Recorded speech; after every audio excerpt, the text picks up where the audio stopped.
දැන් අද අපි ජූනියර්ස්ලා හය කරේ නැති වුණොත් අවුරුදු 5කින් අවුරුදු 10කින් සීනියර්ස්ලා වෙන්නේ කවුද? ඉස්සර ඒ කාලෙත් මේ AI ට්‍රෙන්ඩ් එක එන්න කලින් බොයිලර් ප්ලේට් කෝඩ්ස් ලියන්න දෙන්නේ අනිවාර්යෙන් ජූනියර්ස්ලා නැත්තම් ඉන්ටර්න්ස්ලා. දැන් මේ ඊළඟට එන්න තියෙන ටැලන්ට් පූල් එකට මොකද වෙන්නේ? එයාලට ඇත්තටම එයාලට ලොකු ප්‍රශ්නයක් වෙනවා. ෆියුචර් ටැලන්ට් එකක් නැති වෙනවා මේ විදිහට කිව්වොත්. 2022 නොවැම්බර් 30 ChatGPT රිලීස් වෙලා ඊට පස්සේ 2023 සෑහෙන ලොකු හයිප් එකක් වුණා. සෑහන් ලොක AI හයිප් එකක් වුණා. ඊට පස්සේ 2023 මෙයාලා හිතුවා 2025 වෙනකොට software engineers නැත්නම් software developers software field එකේ ඉන්න කට්ටියගේ jobs 80%ක් විතර මේකෙන් නැති වෙලා යයි කියලා මේ AI hype එකෙන් නැති වෙලා යයි කියලා මෙයාලා හිතුවා.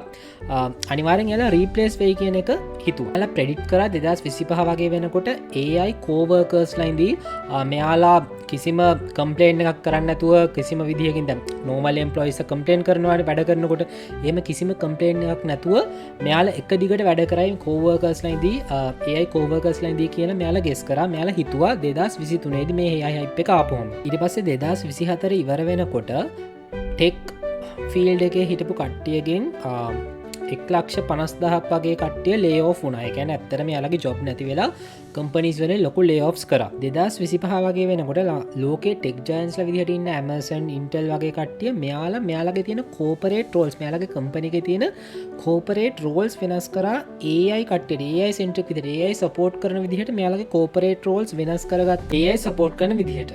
දැන් 2026 ඇවිල්ලා තියෙනවා. 2026 දී AI ට්‍රෙන්ඩ් එක ඔය AI කියපු ට්‍රෙන්ඩ් එක චුට්ටක් අඩුවේගෙන එනවා. යාලා ආයෙත් නැවතත් හිතන්න ගන්නවා වගේ දෙයකට දැන් ඇවිල්ලා තියෙනවා. AI යූස් කරපු එක ගැන AI පැත්තට ගිය එක ගැන ආයෙ හිතන්න ඇවිල්ලා තියෙනවා වගේ එකක් පේනවා. ලෝකේ ඉන්න ටෙක් ජයන්ට්ස් නැත්තම් ටෙක් කම්පනීස් 97%ක්ම මෙයාලගේ බෑක් එන්ඩ් ප්‍රොසෙස් එක විදිහට AI බෑක් එන්ඩ් ප්‍රොසෙස් එක රන් කරන්න AI යූස් කරන්න ගත්තා. Google එකේ CEO වෙන සුන්දර් පිචයි ඇවිල්ලා කියනවා 2024 අග වගේ වෙද්දී Google එකේ මුළු Google platform එකේම 125ක් විතර කෝඩ් AI generated code කියලා මෙයා ඇවිල්ලා එළියම දැන් මිනිස්සු සෑහෙන්න පුරුදු වෙලා තියෙනවා මේ vibe coding කියලා. නිකන් magic එකකින් වගේ කෝඩ් එනවා වගේ නිකන් කියලා vibe coding කියලා එක පැත්තකට මිනිස්සු දැන් පුරුදු වෙලා ඉන්නවා. vibe coding උගන්වනවා කට්ටිය vibe coding කරන්නේ කොහොමද කියලා කියන ඒ වගේ පොඩි hype එකකුත් ඇවිල්ලා තියෙනවා. Stanford එකේ digital economy lab report එකකින් කියලා තියෙනවා AI ජෙනරේට් කරපු කෝඩ් හරිම සිම්පල්, හරිම රෙපිටිටිව් කියලා එකම දේ ආයනවා කියලා. මේක ඔයාලා ChatGPT හරි මොනවම හරි AI tool එකක් use කරනවා නම් ඔයාලට තේරෙනවා ඇති එයාලා ජෙනරේට් කරන දේවල් හරිම රෙපිටිටිව්. එකම දේ තමයි ආයෙන්නේ. එතකොට කෝඩ් වලටත් ඒක පාවිච්චි කරනකොට එකම දේ කියන්නේ රෙපිටිටිව් වෙනවා. එතකොට කිසිම කල්චරලි වෙනස් වෙන ගතියක් නැහැ, කල්චරලි ඩයිවර්ස් වෙන්නේ නැහැ වගේ ගතියක් තියෙනවා කියලා මේ ස්ටැන්ෆර්ඩ් රිපෝට් එකෙන් ඔප්පු වෙලා තියෙනවා. අනිවාර්යෙන්ම AI වලින් ජූනියර් ඩිවෙලොපර්ස්ලාට සෑහෙන ලොකු සපෝට් එකක් දෙනවා. අපි ඒක නිකන් පර්සන්ටේජ් එකක් විදිහට ගත්තොත් මෙයාලා කියනවා මෙයාලගේ මේ කියන්නේ ජූනියර් ඩිවෙලොපර් කෙනෙක්ගේ ටාස්ක් වලින් 35%ක් වගේ කවර් කරන්න AI සපෝට් කරනවා. හැබැයි මේ AI වලින් ජෙනරේට් කරන කෝඩ් එක ඇත්තම ෆාස්ට් ඉක්මනින් ගන්න පුළුවන්. ෆයිනල් ප්‍රොඩක්ට් එක ඉක්මනට දෙන්න පුළුවන්. හැබැයි මේන්ටේන් කරන්න අමාරුයි. මේන්ටේන් එක සහ ලොං ටර්ම් පවත්වාගෙන යන්න සෑහෙන්න අමාරුයි කියලා මේ තියෙන වාර්තාවලින් ඉදිරිපත් වෙලා තියෙනවා. AI වලින් කෝඩ් කරලා තියෙන ගොඩක් තැන්වල ඒ කියන්නේ හොඳට බලපුවාම AI වලින් විතරක් කෝඩ් කරලා තියෙන තැන්වල ඇත්තට මේවා රියල් ලොජික් එකක් යූස් කරලා නැහැ. කොහොම හරි සිස්ටම් එක වැඩ කරනවා. කවුරුත් දන්නේ නැහැ කොහොමද මේක වැඩ කරන්නේ, කොහොමද මේක දෙයක් බග් එකක් ෆික්ස් කරන්නේ, කොතනටද යන්න ඕනේ කියලාවත් කවුරුත් දන්නේ නැහැ. නමුත් සිස්ටම් එක වැඩ කරනවා.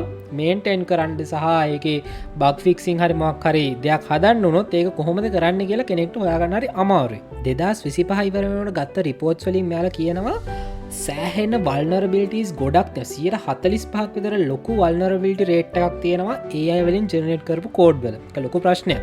සහ හොඳට සීසන් වෙලා හොඳට පදම් වෙලා හිටපු ඩිවෙලොපර්ස්ලා දැන් AI බේබි සිටර්ස්ලා වෙලා තියෙනවා. ඒ කියන්නේ AI එකට කියන්න ඕනේ මේක මෙහෙම කරන්න කියලා කියන්න විදිහට ලොකු හොඳ පදන් වෙලා සීසන් වෙලා හිටපු ඩිවෙලොපර්ස්ලා මෙන්න මේ වගේ වෙලා තියෙනවා කියලා අලුත් වාර්තා වලින් එළියට අවිලා තියෙනවා. CodeRabbit කියන කෝඩ් රිවිව් කරන ප්ලට්ෆෝම් එකක් තියෙනවා CodeRabbit කියලා. මේකෙන් මෙයාලා එළියට දාලා තියෙනවා රිපෝට් එකක්. මේකේ තියෙනවා humans-ලා ජෙනරේට් කරපු කෝඩ් වල තියෙන pull request වල තියෙන error rate එක සාමාන්‍යයෙන් 6.4 වගේ තියෙන්නේ. but AI වලින් ජෙනරේට් කරලා තියෙන කෝඩ් වල තියෙන issues නැත්නම් ඒ pull request වල තියෙන ප්‍රශ්න 10.8% වගේ ලොකු පසන්ටේ තියෙන ගැන හිවමන්ස්ලා ජෙනට් කල තියෙන කෝඩ්වල 6.4 වගේ තියෙන්නේ අර AI වලින් ජෙනට් කල තියෙන වගේ 10 හරිග 10.8% වගේ ඉශස් තියෙන ඇන් අපි මේ මූුණ දීලා තියෙන්නේ ජූනියර් ඩෙත් ස්පයිරල් එක් ඒ කියන්නේ යට ලෙවල් එක ඉන්ටර්න නැත්තම් ජූනියර්ස්ලා අලුතෙන් හැදෙන්න්නේ හැමොකද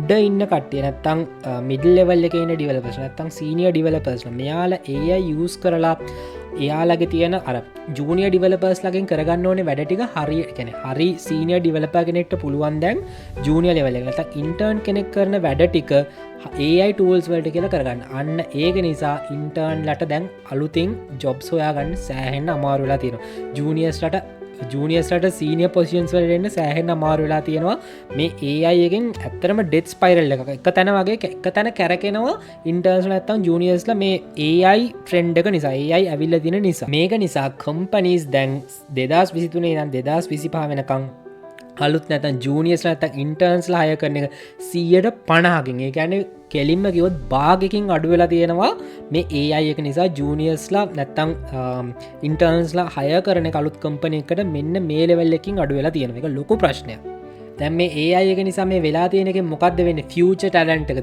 දැන් ඔය ලෙවල් එක ඉන්න ඩිවලපර්ස් ටික කවදාහරි තැනකට ගිහිල්ල යාලා අනිවාර්යෙන් මැරිලා ඊට පස්සේ දැන් මේ ඊළඟට එන්න තියෙන ටැලන්ට් පූල් එකට මොකද වෙන්නේ යාලට ඇත්තටම යාලට ලොකු ප්‍රශ්නයක් වෙනවා ෆියචර් ටැලන්ට් එකක් නැති වෙනවා මේ විදිහට ගියොත් දැන් අද අපි ජූනියර්ස්ලා හය කරේ නැති වුණොත් අවුරුදු 5කින් අවුරුදු 10කින් සීනියර්ස්ලා වෙන්නේ කවුද සීනියස්ල වෙන්න කෙනෙක් නැහැ එතකොට ඉස්සර ඒ කාලෙ මේ AI ට්‍රෙන්ඩ් එක එන්න කලින් බොයිලර් ප්ලේට් කෝඩ්ස් ලියන්න දෙන්නේ අනිවාර්යෙන් ජූනියර්ස්ට නැත්තම් ඉන්ටර්න්ස්ට දැන් මේ බොයිලර් ප්ලේට් එක අනිවාර්යෙන් කිසිම ප්‍රශ්නයක් නැතුව AI එකෙන් ලියලා දෙනවා එතකොට ඒකට ඇඩප්ට් වෙලා ඉන්න සීනියර්ස් නැත්තම් මිඩල් ලෙවල් ඩිවෙලපර්ස්ලා ඇසෝසියේට් ලෙවල් එකේ ඉන්න ඩිවෙලපර්ස්ලා මෙයාලා කරන්නේ ඉතුරු ටික හදා ගන්නවා එතකොට අර යට කට්ටියට මොකද වෙන්නේ යටකට්ටියට අනාගතයක් නැතිවෙනක තමා වෙන්න මේක නිසා දැන් කම්පනීස් කියන්න පටන් අරන් තියෙනවා ඔයාලට 2022කට කලින් හරි 2022කට කලින් දුන්න සැලරීස් දැන් ඔයාලට දෙන්න බෑ මොකද AI එකෙන් කරන්න පුළුවන්නේ දැන් අර කම්පනීස් වල ඉන්න C level එකේ කට්ටිය